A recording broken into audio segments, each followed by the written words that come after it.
Hello and welcome to my storybook cottage, where today I'm going to talk about ideas.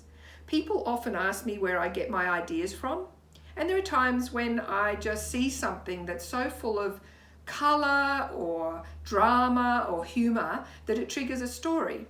But you can't rely on that happening all the time. You have to train yourself to see the stories embedded in everyday life.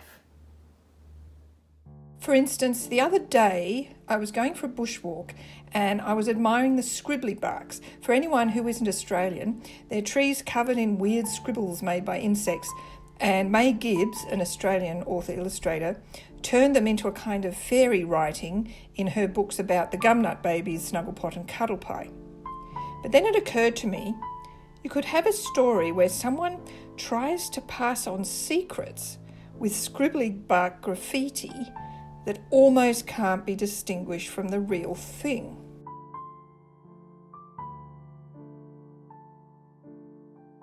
And on another occasion, I was walking through rainforest where there are a lot of warnings about falling rocks, which aren't empty threats.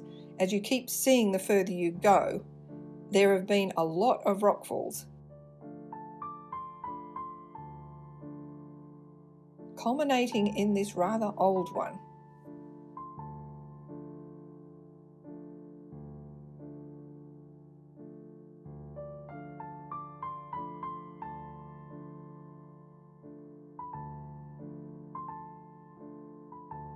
In fact, there are places along the path where measures have been taken. So you can imagine my concern when I came upon this huge overhanging rock with an alarming crack up the back of it. And I wondered what would happen if your children ran on ahead and then this rock came crashing down between you and you were in a more remote part of the forest than this. Needless to say, I hurried to get under the rock.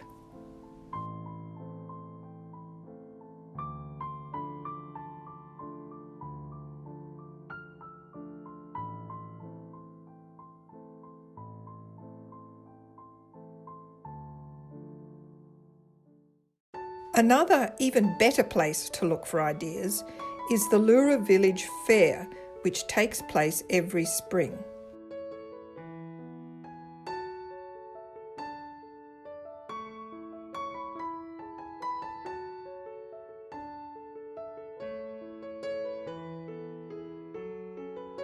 It features a lot of locally made products like hillbilly cider, which is manufactured in Bilpin, just across the Gross Valley from where I live.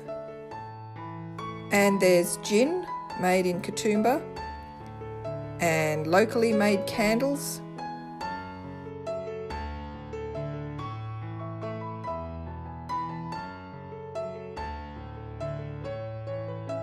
And locally made Christmas decorations and cards.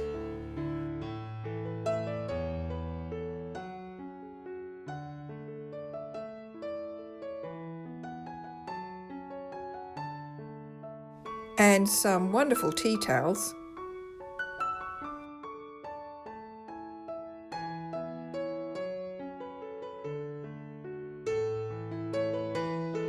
And local honey.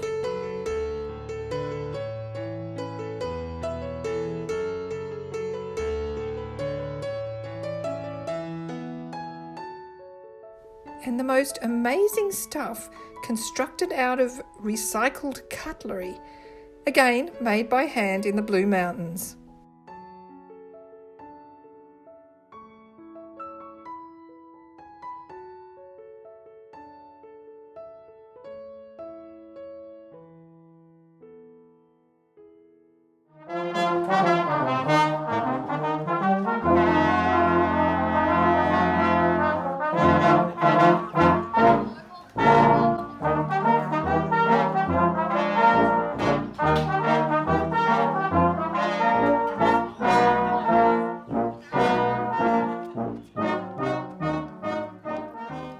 But I'm not just looking for interesting gift ideas.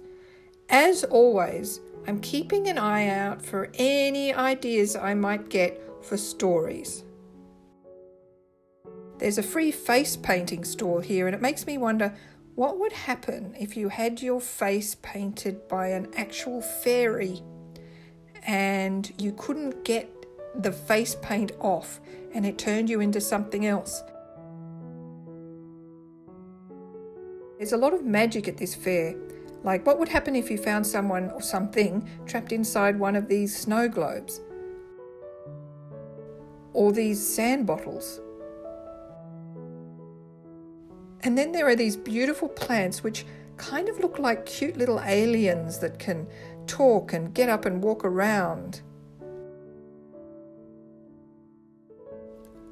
Or you could think up a romance between two stall holders. Maybe initially they're fighting because they both want the same spot, or they're selling very similar products, but of course in the end they get together. Or maybe they don't get together. Maybe there's a massive feud between all of the stall holders that ends up quite vicious and lots of pots are smashed. Or maybe things can get quite sinister. Maybe someone was sitting in a chair at one point and suddenly they disappear and can't be found. Or maybe a child wanders off behind the stalls and disappears. But that's kind of depressing. I'd rather make up a story about the dogs I've seen at the fair. There are a lot of them, and they all look a bit confused and anxious, but they're very funny.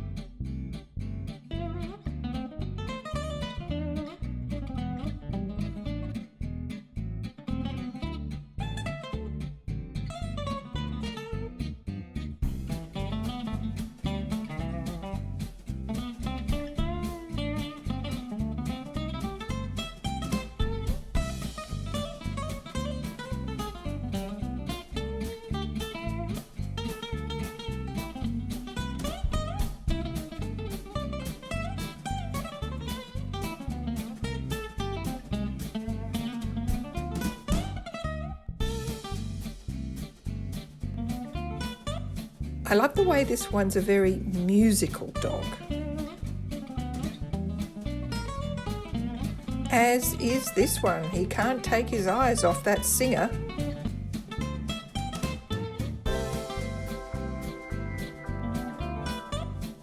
But the most interesting dog at the fair is this one, Kobe, who has his own line of merch. I can't help thinking the other dogs at the fair must take a dim view of a show pony like Kobe. I could absolutely envision a story where a bunch of dogs at a local fair ganged up against a Kobe equivalent or decided they wanted their own merch. The story is waiting to be used, but you can't expect to get that all the time. It's not every day that you're going to walk past a Blue Mountains tourist attraction and see a bunch of dinosaurs roaring at you. You have to keep your ears pricked and your eyes open. The world isn't just going to give you stories. You have to go looking for them.